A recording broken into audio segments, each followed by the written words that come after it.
Assalamualaikum sahabat Aquaris dimanapun Anda berada. Ah, ketemu lagi dengan saya Hakul Mubin di Aquaris Channel. Nah, kali ini kita akan membuat video tutorial, melanjutkan video tutorial yang kemarin. Masih tetap tentang pengenalan instrumen yang ada di dalam mobil. Nah, contohnya bagaimana cara muter setir yang benar. Terus ada instrumen yang di bawah setir, ada dua tuas sebelah kanan dan tuas sebelah kiri. Itu fungsinya buat apa? Untuk itu mari kita simak videonya. Selanjutnya kita pengenalan instrumen yang ada di mobil, melanjutkan video yang sebelumnya. Nah, kita akan membahas tentang yang ada di depan kita. Yang pertama, di sini ada yang namanya roda kemudi atau setir. Nah, setir untuk pemula, kita megang setir tangan kanan itu di arah jarum jam 3, sedangkan tangan kiri berada di jarum jam 9. Nah, atau kita megang setir lurus horizontal. Kalau enggak, kita menggunakan memegang setir itu di arah jarum jam 2 untuk tangan kanan, di arah jarum jam 10 untuk tangan sebelah kiri. Nah, megang setir sendiri kita nggak perlu tegang, jangan terlalu kencang, juga ya jangan terlalu kendor. Kita santai aja, relax megang setir. Yang penting posisi bodi mobil kita masih tetap lurus sesuai dengan jalan yang ada di depan. Nah, terus untuk muter setir sendiri, kalau di buku yang pernah saya baca, itu keluaran dari Direktorat Dinas Pendidikan.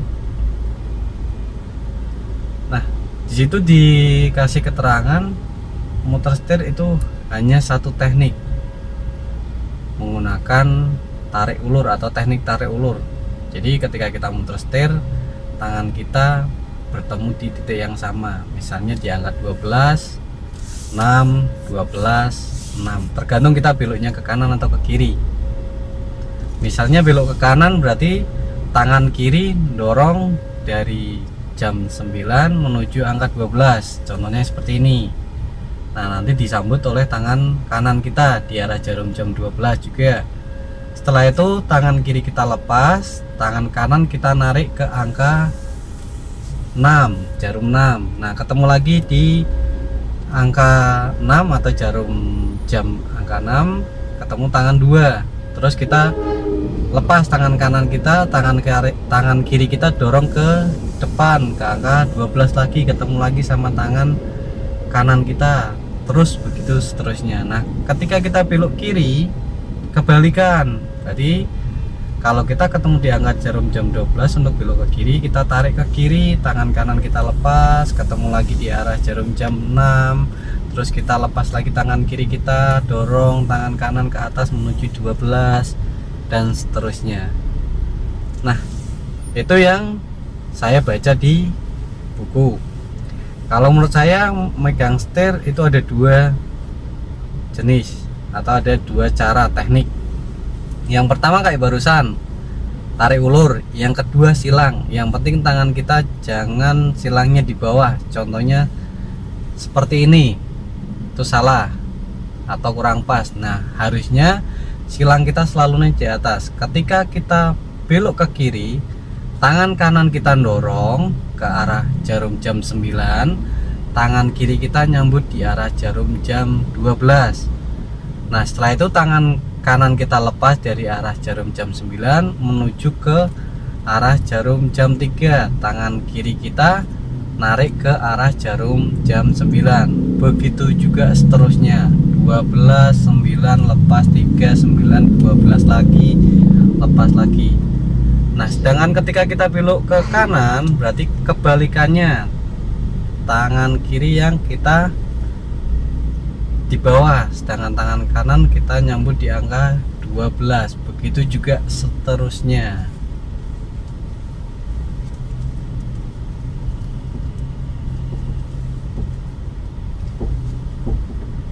Nah, oke, begitu cara memutar roda kemudi. Berikutnya pengenalan instrumen yang ada di bawah roda kemudi. Di bawah roda kemudi itu ada dua jenis tuas. Nah, di bawah roda kemudi sisi sebelah kanan itu tuas perlampuan atau titik perlampuan itu ada di sebelah kanan, tuas yang sebelah kanan. Sedangkan tuas yang ada di sebelah kiri itu digunakan untuk wiper berkaca atau pembersih kaca. Nah, sekarang kita pengenalan yang sisi sebelah kanan dulu atau titik perlampuan. Jadi ketika kita mengemudi biar kita bisa melihat dengan jelas ketika malam hari. Makanya di sini kita kenalkan sama yang namanya tuas lampu. Contohnya di sini ada gambar lampu atau bolam. Tetapi garis bolam di sini ketemu dengan titik nol. Nah, ini di tipe mobil All New Xenia 2020 kalau nggak salah. Nah, hampir sama dengan Avanza, All New Avanza juga sama. Terus Calya, Sigra itu hampir sama. Kalau Avanza dulu, Xenia dulu berbeda. Kurang lebihnya hampir sama sih. Semua mobil hampir sama. Paling bedanya titik-titiknya. Nah, contohnya di sini ada gambar bolam ketemu dengan titik nol, artinya lampunya tidak menyala atau lampunya mati. Nah, terus di sini ada gambar bolam 2. Ketika kita putar ke atas, di sini kita ketemu titik fog lamp. Nah, atau kita ketemu lampu senja. Nah, lampu senjanya kita nyala. Ketika kita putar lagi ke atas, di sini adalah gambarnya lampu utama malam hari, tapi nyorotnya ke bawah. Tandanya lampu utama malam hari jarak dekat. Nah, kalau jarak jauhnya ada di mana? Sekarang kita kembalikan lagi nih jarak jauh. Tapi ketika kita putar ke depan, dia posisinya ada di bawah sini. Berarti ketika kita pingin lampu jarak jauh, kita harus dorong saklarnya atau tuas ini ke depan sana atau menjauhi dari setir. Otomatis lampu jarak jauhnya nyala. Atau di sini ada indikator lampu jarak jauh. Nah, ketika kita kembalikan lagi ke atas, otomatis lampu indikator lampu jarak jauhnya mati. Karena di sini lampu jarak dekat atau jarak pendek. Nah, terus di sini ada indikator lampu kabut. Nah, di sini karena lampu kabutnya kita nyalakan. Ketika saklarnya kita kembalikan ke titik nol, lampu kabutnya mati. Di sini lampu kabutnya juga mati atau titik fog lampnya mati. Ini adalah titik fog lamp. Oke. Terus di sini ada arah panah. Arah panah ke atas sama ke bawah atau kanan dan kiri. Nah, ketika kita tarik ke bawah, otomatis lampu seinnya akan menyala kanan. Nah, di sini ada indikator lampu sein nyala sebelah kanan. Ketika kita kembalikan lagi ke tengah, di situ mati. Kebalikannya kalau kita tarik ke atas, lampu sein kiri yang menyala. Kalau kita matikan ya berarti kita kembali ke bawah. Terus di sini juga untuk lampu tembaknya, lampu sorot. Caranya tarik ke atas, tuasnya mendekati setir, kita lepas. Otomatis nanti di sini ada lampu jarak jauhnya nyala. Tek. Kayak gitu. Ketika kita nariknya 2 kali, otomatis nyalanya 2 kali. Nah, barusan adalah instrumen atau tuas yang ada di bawah setir sebelah kanan. Sekarang instrumen yang ada di bawah setir sebelah kiri atau saklar yang ada di sebelah kiri, tuas yang ada di sebelah kiri itu digunakan untuk wiper atau pembersih kaca. Nah, di tuas ini ada 2 jenis. Yang pertama, gambar yang ada di dalam sini itu digunakan untuk wiper yang depan, sedangkan yang di luar sini itu digunakan untuk wiper yang belakang. Nah, yang pertama saya kenalkan yang depan dulu. di sini ada arah panah ke atas. Itu tandanya ketika kita nanti dorong ke atas, wipernya akan nyala sekali. Terus di bawahnya arah panah ke atas, di situ ada tanda bulat atau 0 atau off, berarti tandanya mati. Terus di sini ada gambar wiper nyala. Jadi ketika nanti kita gunakan, otomatis wipernya akan nyala. Terus di bawahnya ada arah panah ke bawah sekali, terus ditambah lagi 2 kali ke bawah. Artinya switch ini bisa, atau saklar ini bisa ditarik ke bawah 3 kali. Itu untuk hujan, karena karakter hujan ada 3, ada hujan gerimis, sedang, sama hujan lebat. Nah, kita ngulas gambar-gambar dulu, nanti kita praktekkan satu persatu. Terus di sini ada gambar wiper, itu tandanya untuk bahwa saklar ini digunakan untuk wiper. Nah, terus di sini ada garis yang terputus-putus sama yang tidak terputus, itu digunakan untuk wiper yang belakang. Contohnya gambar wiper ini ketemu dengan, atau titik wipernya ketemu dengan titik 0, off, berarti tandanya mati. Ketika nanti kita putar ke atas ketemu garis yang terputus-putus, wiper belakangnya akan nyala terus berhenti, berapa detik kemudian nyala lagi, berhenti lagi. Sedangkan kalau titik wiper ini ketemu dengan garis yang tidak terputus-putus ini, tandanya wipernya akan nyala terus tanpa berhenti sebelum kita kembalikan lagi ke titik 0 atau off. Nah, di sini ada gambar air. Terus arah panah ke atas sama arah panah ke bawah. Artinya ketika kita nanti tarik ke atas mendekati setir, akan keluar air wiper yang depan. Tetapi ketika kita dorong menjauhi setir, akan keluar air wiper yang belakang. Nah, tapi di tiap tipe mobil itu berbeda-beda. Jadi ketika kita menggunakan tipe mobil yang berbeda, otomatis di sini keterangannya juga berbeda. Nah, kita sekarang praktekkan. Nah, sesuai dengan teori yang tadi, ketika kita ingin membersihkan kaca atau ingin membersihkan kaca depan, kita harus basahin dulu menggunakan air yang ada di penampungan air wipernya. Di sini udah ada gambarnya atau indikator wiper jalan keluar air. Nah, berarti ketika kita tarik ke atas sekali, tek, airnya akan keluar. Tetapi ketika kita tahan lama, airnya nyemprot terus, wipernya juga aktif atau wipernya membersihkan. Nah, itu cara mengeluarkan air yang ada di penampungan air wipernya. Ini tandanya ke atas. Kalau tanda yang ke bawah itu untuk air wiper yang belakang.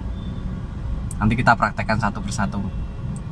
Nah, terus di sini ada arah panah ke atas sesuai dengan teori. Ketika kita dorong ke atas, wipernya otomatis akan aktif. Ketika kita lepas, wipernya otomatis langsung mati. Ketika kita tahan lama, otomatis wipernya akan jalan terus. Ketika kita lepas, wipernya mati karena kembali ke titik awal atau kembali ke titik 0. Nah, terus arah panah ke bawah ada 3 kali. Tadi juga sudah dijelaskan. Yang pertama, ketika kita tarik ke bawah sekali, itu untuk hujan gerimis. Nah, wipernya akan jalan terus berapa detik kemudian jalan lagi, berhenti lagi, berapa detik kemudian dia akan jalan lagi. Itu karena titiknya ketemu dengan titik gerimis. Terus ketika hujannya sedang, berarti kita harus tarik lagi wipernya ke bawah 1 kali lagi atau 2 kali ke bawah, itu untuk hujan sedang. Nah, otomatis wipernya juga jalannya sedang. Nah, ketika hujan lebat, kita tarik mentok ke bawah atau 3 kali ke bawah, itu untuk hujan lebat. Otomatis wipernya juga jalannya kencang. Nah, untuk matikan berapa kali kita narik ke bawah, berarti kita harus berapa kali narik ke atasnya. Ketika ke bawah 1 kali, berarti matikannya ke atas 1 kali. Ketika 2 kali ke bawah, berarti matikannya ke atas 3 kali. Ketika 3 kali ke bawah, berarti matikannya 3 kali juga ke atas. Kalau kelebihan nggak apa-apa, karena ketika ke atas itu wipernya nanti akan mati sendiri karena posisi kembali ke titik off atau nol. Nah, barusan itu adalah untuk praktek untuk wiper yang depan. Sekarang kita pindah yang ke belakang atau titik rear. Di sini ada titik rearnya ketemu dengan 0, berarti off. Ketika titik rear ini ketemu garis yang terputus-putus, wipernya akan jalan terus mati, berapa detik kemudian jalan lagi terus mati lagi, seterusnya. Nah, kalau tadi kita tarik ke atas itu keluar air yang depan, sekarang kita dorong menjauhi dari setir atau dorong ke depan, otomatis air wiper belakangnya akan jalan. Nah, setelah jalan, setelah kita kasih air wipernya, baru kita putar titik rearnya ketemu garis yang terputus-putus, otomatis wiper belakangnya nyala, mati, terus nyala lagi, mati lagi. Nah, kita tunggu biar nyala lagi. Nah, itu karena di sini titik rearnya ketemu dengan garis yang terputus-putus. Kalau titik rear ini ketemu garis yang tidak terputus-putus, hasilnya wiper belakangnya akan aktif terus sebelum kita kembalikan lagi ke titik awal atau titik 0. Oke, kita matikan. Nah, oke, barusan adalah praktek cara nyalain wiper. Demikian video tutorial ini kita buat. Semoga bermanfaat bagi kalian semua sahabat Aquaris dimanapun kalian berada. Nah, saksikan video-video dari kami selanjutnya. Jangan lupa like, komen, share, dan subscribe. Sampai jumpa di video berikutnya. Bye bye.